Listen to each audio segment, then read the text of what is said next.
నా యజమానివి నీవే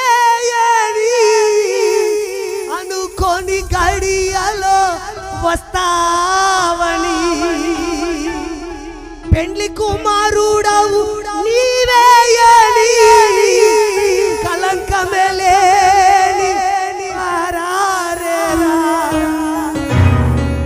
నీకన్నా నాకెవరు ఉన్నారని సాక్షిగానే బ్రతకాలని, నీకన్నా నాకెవరు,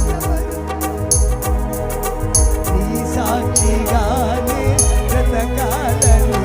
యేసు రాజా నీ మహిమ నాలో ఉందని, యేసు రాజా నీ కృప నాపై నిలువని, యేసు రాజా నీ మహిమ నాలో ఉన్నది, యేసు రాజా నీ కృప నాపై నిలువని.